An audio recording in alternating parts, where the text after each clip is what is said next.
Welcome back, guys. This is Maverick here, and right now we're going to be watching March Comes in the Lion episode 7. So, last episode we left on a bit of a cliffhanger, right? Hinata was having a bit of a snack with Rei, and then all of a sudden her crush shows up. The baseball guy who's really tall. Not really sure how Rei is going to fit into this entire situation. Like, is he going to make the other guy jealous or something like that? Because you maybe think Rei has a relationship with Hinata, something like that. I don't know. I really have no idea how this is going and what it actually relates to the entire story so far. Now, my guess would be that maybe perhaps it goes a little bit further into talking about, Rei's own slump and whatnot, how he can get himself out of it, and so on and so forth. But I really don't know. So let's just get into the episode. Alright, let's begin in 3, 2, 1, play. Ugh.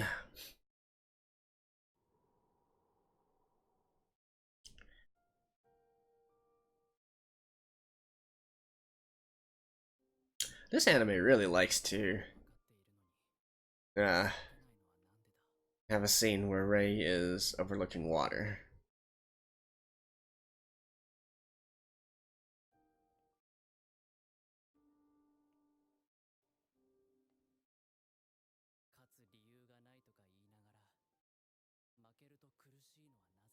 Oh, wait, this is just something from last episode.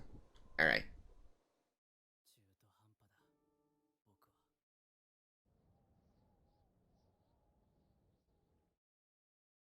So, a little recap. This ep- Oh, and yeah, here's the opening. I think this is a series where you guys told me you didn't want me to skip the opening, right? Alright, I'll just let it play out then.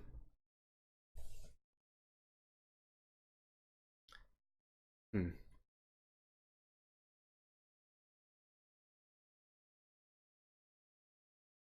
I wonder when this series is actually going to have a more of an connected arc in a sense. Like, I don't know how to describe it. Like, on obviously I know that what it's trying to portray here is, I guess, Rei's gradual growth out of depression and whatnot. But I can't see the path or the road to it right now. Like, what steps he's going to do, or is it? I mean, assume that's going to be something that will happen later on, right? It can't. I'm assuming that right now we're still in the character introduction stage for all the different characters, and also knowing about the background of Rei here.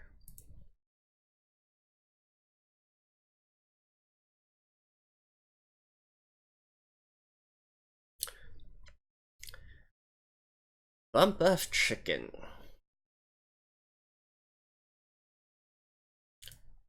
Hey, we're done. I was gonna mention that bump of chicken are still relevant today. Very relevant, actually, even though they've been around for quite a while now.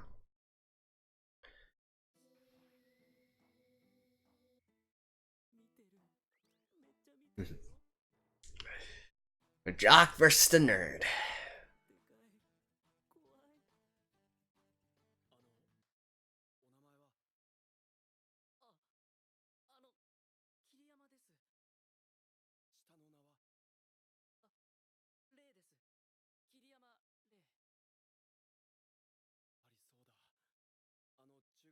Oh, is he a fan?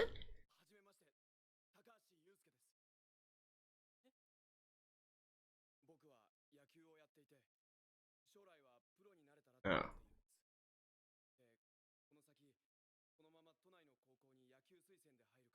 he wants to ask how to become a pro.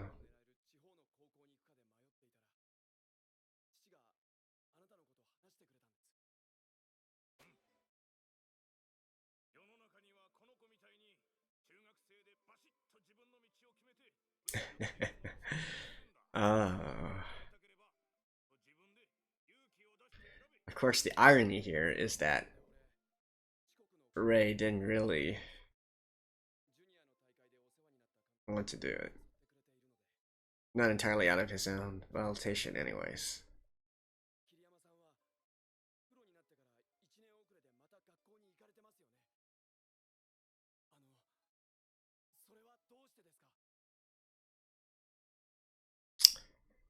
How are you going to answer?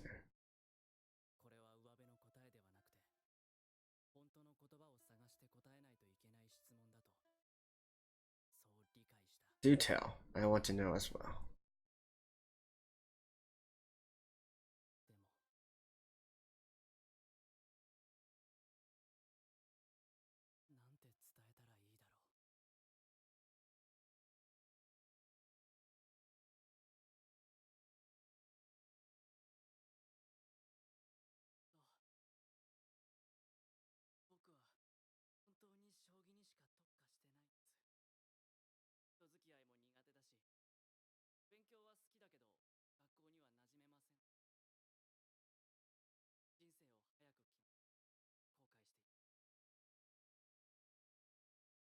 I want to.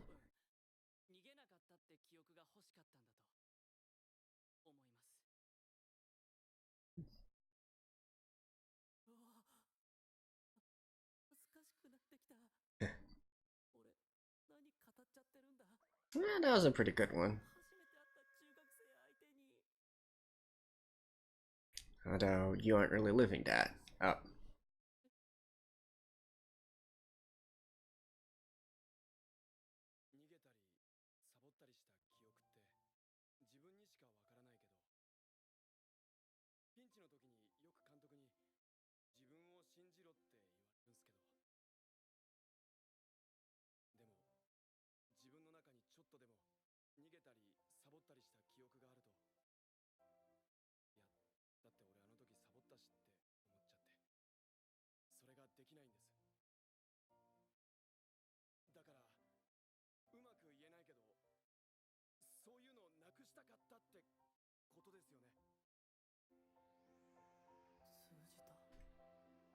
Hmm.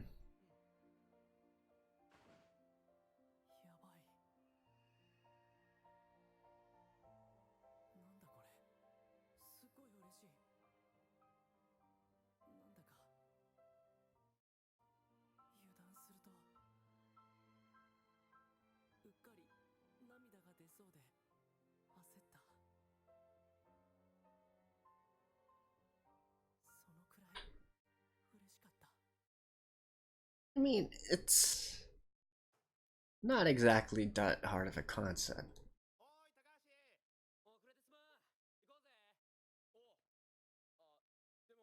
But I guess... I guess...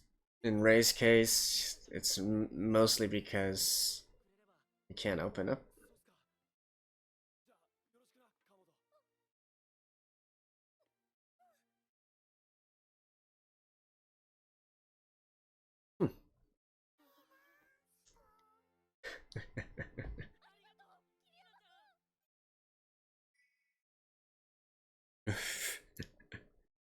Alright.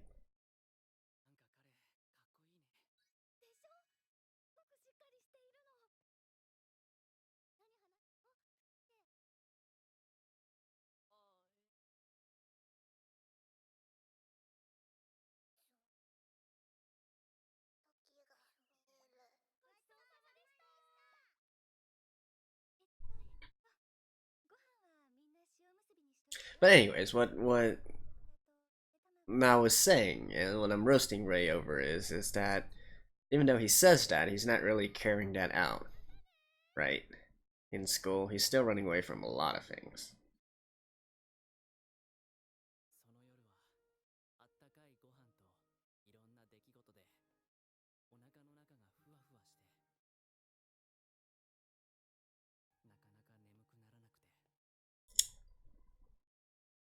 You do realize that, Ray? Are you going to actively try to carry out your words?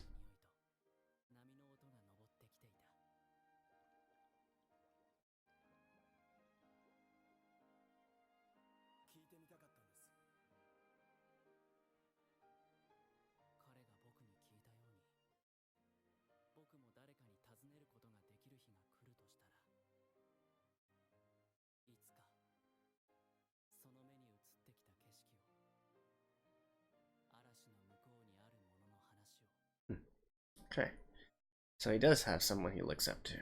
That genius over there.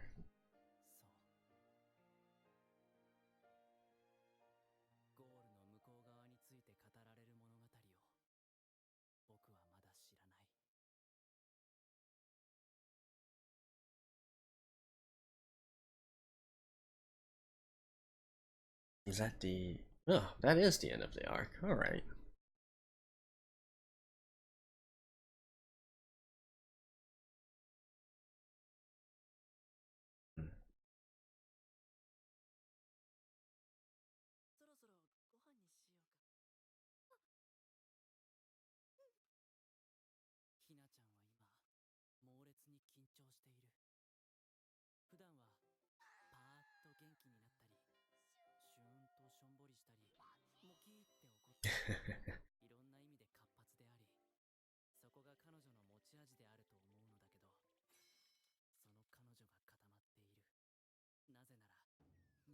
You? Yep.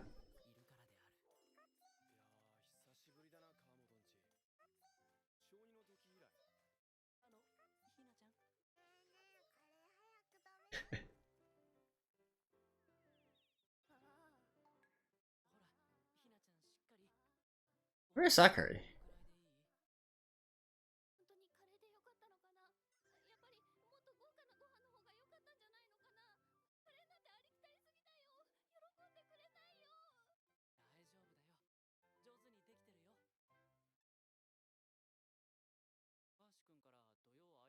Okay, so now a flashback.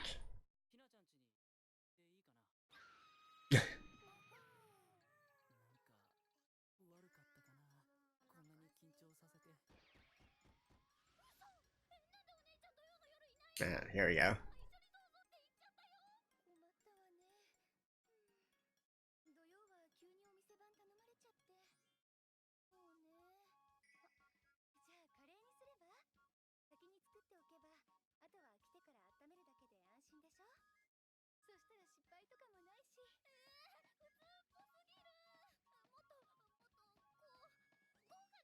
Have you learned nothing, girl?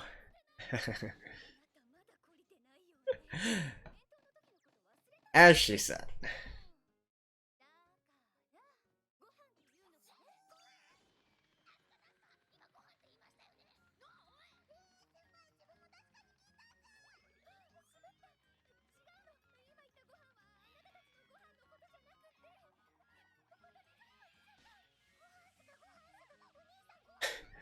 What is wrong?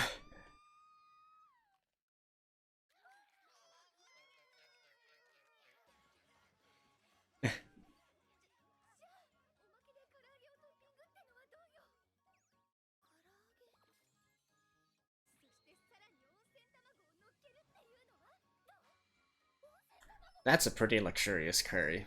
Yeah.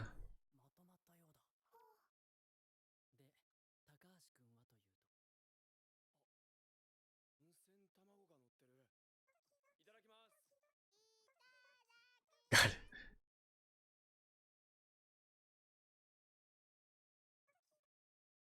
Oh, that looks good.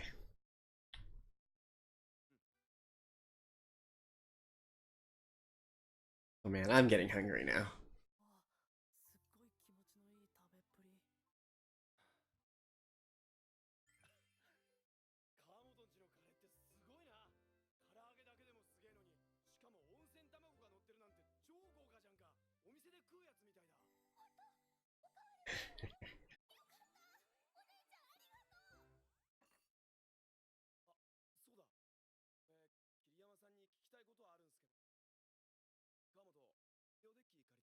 Oh? Vintage K cup?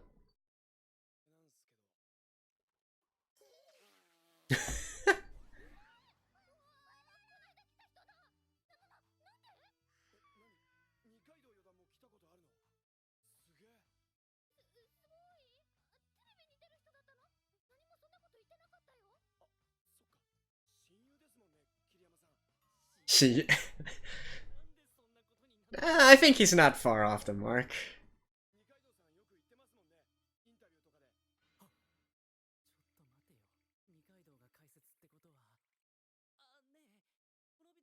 It's his game. It's Ray's game.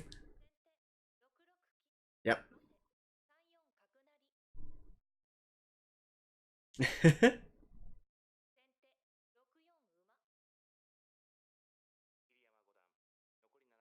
Really?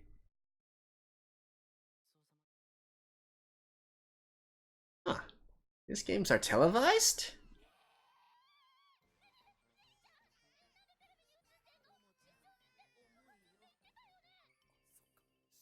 Oh wait, he never told them? Huh.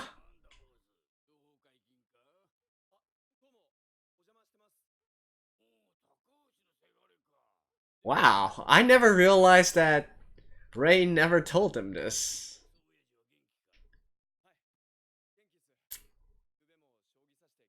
I mean, considering, like...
Yeah.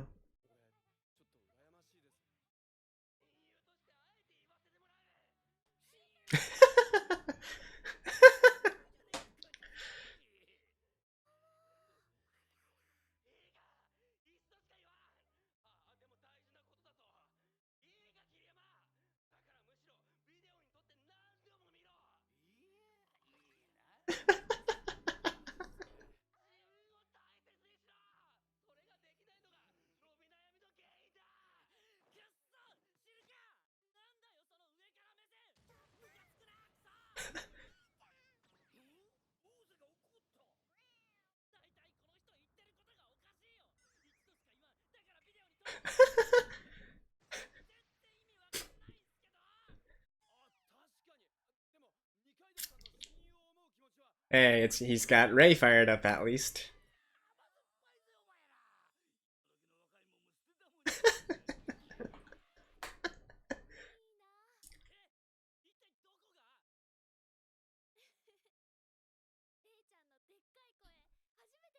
Yeah.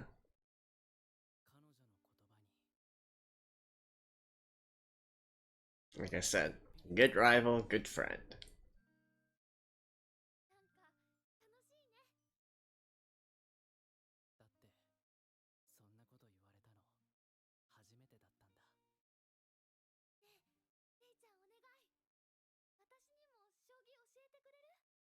Oh. Hmm.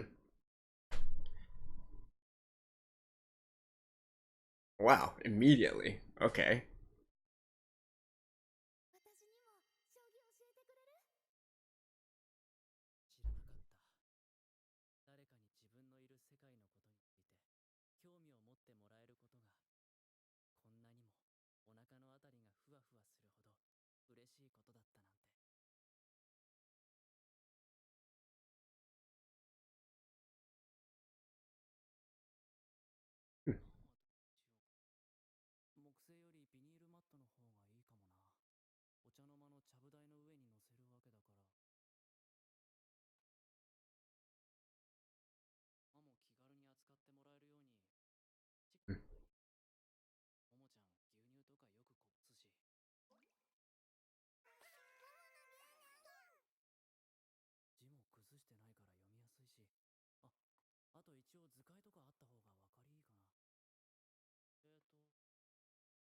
Is she actually?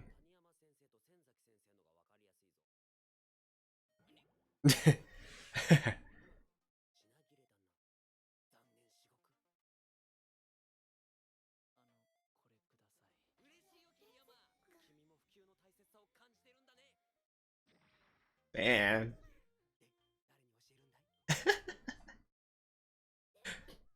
Is he coming over? Yep.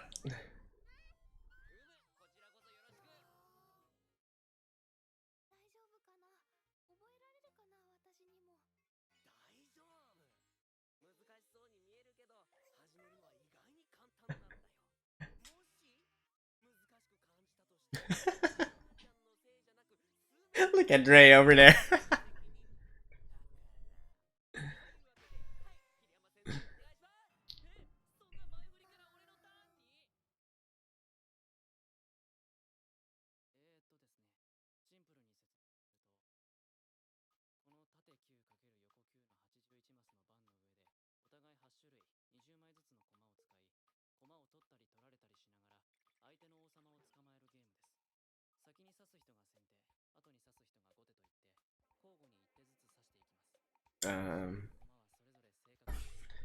I think you're going way too fast here.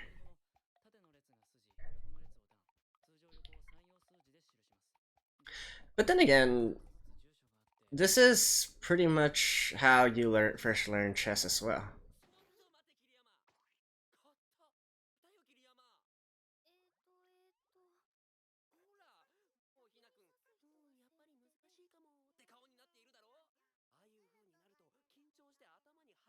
Alright. Let her know how it's fun first.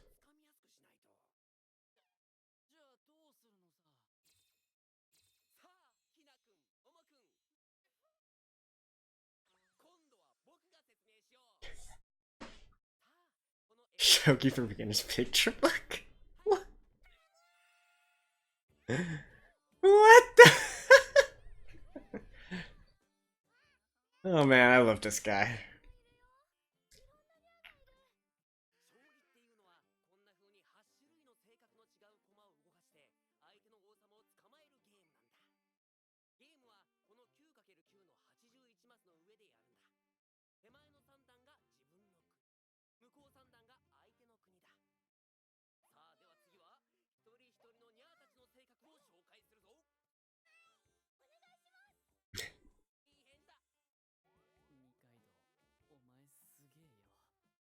Wow.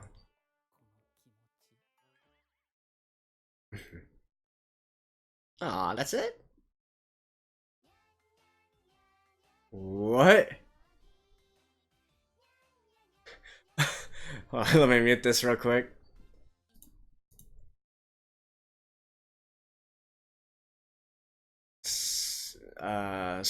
One step, so one move.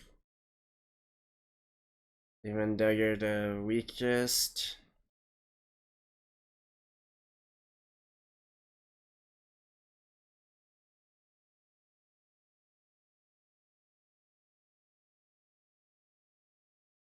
Alright.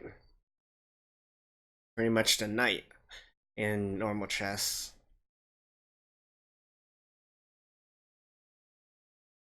Being able to fly over other people.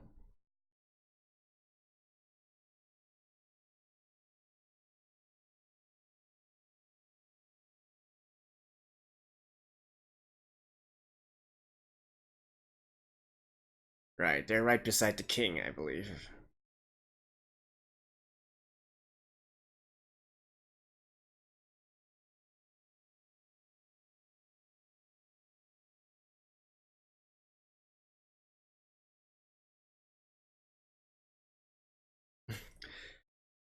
Are we actually going to go through all 9 types? Or 8 types? Alright, maybe next time, I guess. Alright, that was interesting. See you guys after this. Well, that ending song was certainly something, right? I did not expect that, although I guess it's part of Nikaido's master plan to teach everybody how to play shogi. And it's sung by the three sisters as well, who also voice the cats, so I guess there's that, right? Well, definitely interesting for sure. I guess it's, like I said, really just to also teach other viewers who might not have any experience with chess or shogi or whatnot on how to actually recognize the game, right? But anyways, in regards to the actual episode, I guess there's two parts to this, right? The first one is, this whole thing about, Rei not wanting to run away, and then the other part with Nikaido. So in regards to the running away part, I went back and rewatched that part, and I guess what he's trying to say is that he wants to study, so he doesn't want to run away from school, right? Even though school is a place that's kind of, taxing on him in a certain way. And then this, I guess, ties into this whole thing of, okay, he doesn't want to run away because it means that he's not doing his best, yada yada yada, right? And certainly, yeah, I can expect that. I can respect that, and I also respect the fact that he's trying his best, even though, going to school isn't exactly his strong suit, right? Interacting with people and whatnot. However, the only thing I want to say about this, and I did say this within the episode as well, is how that actually relates with, his actual relations and stuff, right? He's still running away from, building active relations with everybody, such as, for instance, in school, he literally just ran away from the school trip, even though he had, he had a formal excuse there because he had to play a shogi match, but still. That is that, and not to mention, he does admire his foster father, right? And yet he ran away from that household in a sense. So I don't know. I'm sure he's not, he's not being hypocritical or anything. So I'm just wondering if he actually realizes that in himself, and that is part of the reason why he's, not. How can I say it? That's part of the thing that's bugging him, that he ran away from there. Or maybe this is something that he needs to realize and then gradually, go back and face it, right? So, I don't really know what his stance on this situation is yet. I suspect that is going to be part of the things going forward. Otherwise, they wouldn't have made this entire scene here to specifically talk about it, right? And then we have the second part, right? And man, I didn't realize that Rei never told the others that he was a professional shogi player. I mean, Akari must know, right? He already said that he can't hide anything from Akari, and not to mention that she was already, aware of his senpais and whatnot, bringing him there. So she should know. And honestly, I would have thought that the entire household would have known as well, especially since I recall a few episodes ago, Hina was actually saying that, asking Rei about his match, right? And she said that, she recognizes that it's an important match. So, yeah, I don't quite get it. Isn't that supposed to? Well, I guess they just didn't know, right? So now they know. I mean, it's definitely funny. From a viewer standpoint, it's quite entertaining to watch this play out, but still, it kind of came as a surprise. Excuse me for a moment. Sorry about that. I am having an allergy right now, so this is not fun stuff. Anyways, where was I? And beyond that, really, I guess talk about Nikaido, right? And man, like I said, that is such a good friend. I mean, I recognize that since I believe it was episode 3 or something, where, Nikaido was still trying to enter into Rei's life, even though he's definitely not the sort of social type, waking him up early and then, having some doing research on shogi together and whatnot, and that is definitely a good friend there, right? Even though Rei could be all Sundari like and say no, this isn't what you want, but still, that is definitely something to be envious of. And man, my admiration for Nikaido has gone through the roof, right? He was so cool in this episode. Like, think about it. Being so passionate about your friend that you're actually calling him out on national television, not really, not even having any, it is quite an embarrassing thing to do, not only for the receiving party, but for for Nikaido as well, right? Doing this on national television, but he's passionate about it. He's passionate about his friend, so that's why he wants to do it, and that is definitely respectable there. And speaking of which, I didn't realize that they actually broadcast or record even lower ranked shogi players as well. So I guess that's news to me.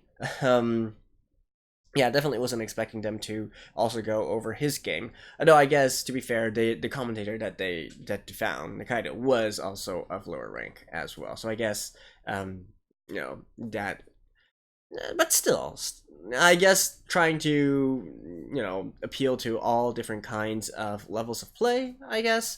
But anyways, that's not really important.